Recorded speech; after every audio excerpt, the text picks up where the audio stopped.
Episode की शुरुआत जिनसी और प्रिंसेस फूयू को दिखाया जाता है। अब हमें दिखाया जाता है कि प्रिंसेस फूयू वहाँ से उठकर चली जाती है। हमें दिखाया जाता है वही मेड और एक सफेद कपड़ों में एक औरत, जैसे हमने एपिसोड 2 के एंड में देखा था। वो मेड उस औरत को देखकर बहुत डर जाती है और जोरों से चिल्लाती है। हमें सुबह महल का सीन दिखाया जाता है जहाँ लेडी योको के सर्वेंट्स काम कर रही होती है, जो कि ठंड के बारे में बात कर रही होती है। तभी सीन किचन की ओर शिफ्ट होता है। माओ से पूछती है एक सर्वेंट कि वो क्या कर रही है। तभी माओ जवाब देती है कि वो सर्दी की बीमारी की दवाई बना रही है। तो सर्वेंट उसकी तारीफ करते हुए कहती है कि सच में वो बहुत मेहनती है। तभी पूछती है कि क्या वो किसी तरह उसकी मदद कर सकती है क्या, और कोई छोटा मोटा काम देखकर करने लगती है। वो माओ को बताती है कि क्या तुमने एक अफवाह के बारे में सुना है, एक मेड ने रात में किसी आत्मा को देखा है। माओ कहती है कि उसने ऐसा कुछ भी नहीं देखा है, ना ही इसके बारे में सुना है। तभी हमारा सीन शिफ्ट होता है वही छोटी लड़की पर जो माओ के साथ काम किया करती थी। वो लड़की कहती है क्या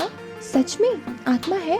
वो बताती है कि सभी नौकर किन्नर सब उसी के बारे में बात कर रहे हैं। ये सब कुछ हफ्ते पहले ही तो शुरू हुआ है। कहते हैं कि वो आत्मा चांद की तरफ देखकर नाचती है और महल के इस साइड में देखी जाती है। यहाँ माओ ध्यान से सुन रही होती है। कहती है कि ये महल चारों ओर से दीवारों से घिरा हुआ है और दरवाजे भी नॉर्थ साउथ वेस्ट की ओर है, जहाँ पे सारे हमेशा सोल्जर्स तैनात होते हैं। दीवार के उस पार खाई है, तो कोई बाहर से अनजान आए ये तो नामुमकिन है। और ऐसा कहते हैं कि दीवार के आगे एक खाई है जहाँ पे सिर्फ मिस्ट्रेसेस की लाशें हैं, जिन्होंने यहाँ से भागने की कोशिश की थी। यहाँ पर माओ छोटी लड़की को यह सब छोटी कहानी और अफवाह बताकर चली जाती है। वो वैद्य के पास जाते हैं, जहाँ वो वैद्य को दवाई की जांच करने के लिए बोलती है। वो वैद्य भी बड़ा खुश होकर बड़ी आसानी से मान जाता है। माओ सोचती है कि पहले तो ये मुझे देखकर चिढ़ते थे, अब अचानक से क्या हो गया। जब जानते हैं कि मैं दवाई बना सकती हूँ तो मेरी खातिरदारी में कभी कमी ही नहीं रखी। क्या ये सच में इतने अच्छे हैं। और माओ की तरफ चाय और बिस्किट का प्लेट लेकर आते हैं। जैसे ही वो प्लेट लेके आते हैं, माओ के चेहरे का खुशी का ठिकाना ही नहीं होता। वो चाय देने वाले होते हैं, तभी जिनसी आ जाता है और कहता है कि मुझे भी कुछ मिल सकता है क्या। और माओ की कुकी हाथ में आने से पहले ही हाथ से चली जाती है। यहाँ जिनसी माओ का तारीफ करते हुए बोलता है कि तुमने अच्छा काम किया। पर माओ के दिमाग में तो बस यही चल रहा होता है कि इसके पास कोई काम नहीं है क्या, जब देखो बस भटकता रहता है। ऐसे ये काम क्या करता है, उम्र से बड़ा तो नहीं लगता,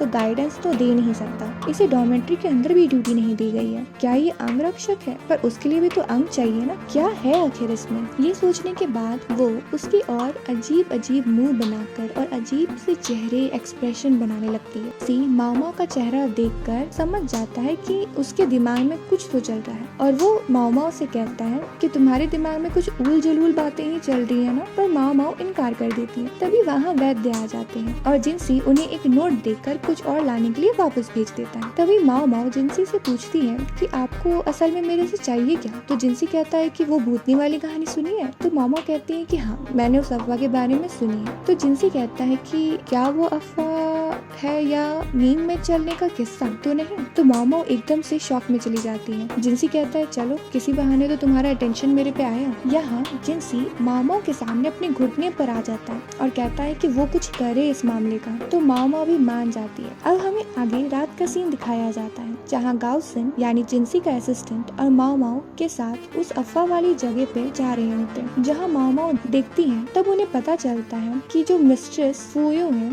वो एक मिड रेंजिंग मिस्ट्रेस की तरह है, जो कि डांस कर रही होती है। आगे इन्हें रिवॉर्ड की तरह देने वाले होते हैं। यहाँ हम वैद्य को देखते हैं जो फूयो के बारे में बात कर रहा होता है। प्रिंसेस एक डांसर है। वो पहले एक शो में लड़खड़ा गई, जिससे शो खराब हो गया, इसलिए एम्परर ने उन्हें कभी छुआ तक नहीं। अब हालात तो बदल नहीं सकते, पर उसे इनाम में सोल्जर को दे देना ये तो थोड़ी बुरी बात है ना। यहाँ माओ सोचती है कि कोई भी बीमारी का कारण मेंटली स्ट्रेस से होता है, और इनाम में दे देना, इसलिए नींद में चलने लगना ये कोई कारण तो नहीं होता। इसलिए प्रिंसेस के बारे में और जानना चाहती है। इसलिए वो प्रिंसेस फूयो के कमरे के बारे में पूछती है। तो वैद्य कहता है कि वो नॉर्थ साइड में है। तो यहाँ पर माओ उन्हें शुक्रिया कहकर चली जाती है। यहाँ वैद्य कहता है कि वो छोटे राज्य की रानी है, शायद वो वापस नहीं जाना चाहती। और अगले सीन शिफ्ट हो जाता है। यहाँ कुछ बातें जो हमें आगे बताई जाएंगी। अब हमें एक सीन में माओ और असिस्टेंट को दिखाया जाता है, जो प्रिंसेस फूयो पे नजर रख रहे होते हैं। होते हैं। तभी हमें पता चलता है वो रात जितना फ्री होकर नाचती है,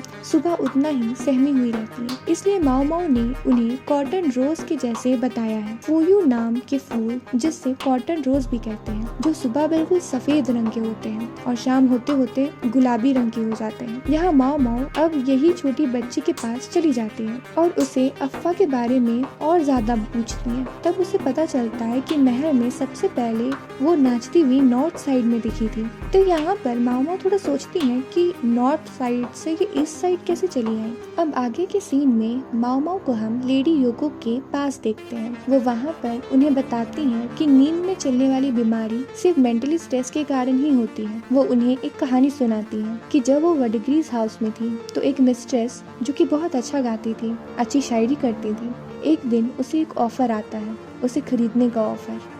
उसके बाद से वह नींद में चलने वाली बीमारी लग जाती है, ऐसे जैसे मानो कि उस पे कोई भूत का साया आ गया हो। वो बिल्कुल भी खुश नहीं थी, क्योंकि जो उसका खरीदने वाला था उसके पास बेटा और बेटी नहीं थे, बल्कि पोता और पोती भी थे। पर जैसे ही उसका ऑफर वापस ले लिया गया, वो अपने आप ही ठीक हो गई। यहाँ लेडी योको कहती है तो शायद मिसेस फूयू भी किसी मेंटली स्ट्रेस से गुजर रही है। ये कहकर बस माओ माओ वहाँ से चली जाती है। अगली सीन रात का होता है, जहाँ हमें माओ माओ कुछ सोचते हुए दिखाई देती है। वो कहती है कि प्रिंसेस को अपने कमरे से आज निकलना मना है। कुछ किन्नर उनके दरवाजे की रखवाली कर रहे हैं। वो सोचती है कि प्रिंसेस फूयू जो चाहती है काश उन्हें मिल जाए। अगले सीन में हमें लेडी योको माओ माओ के साथ दिखाई जाती है। लेडी योको पूछती है कि क्या आज प्रिंसेस फूयू यहाँ से जा रही हैं? माओ माओ हाँ में जवाब देती है। तभी हमें फूयू के जाने का सीन दिखाया जाता है, जिसे माओ माओ भी देख रही होती है। वो शायद थोड़ी उदास थी। लेडी योको उनके सामने से पूछ लेती है कि क्या तुम मुझे सच बताओगी इस राज का?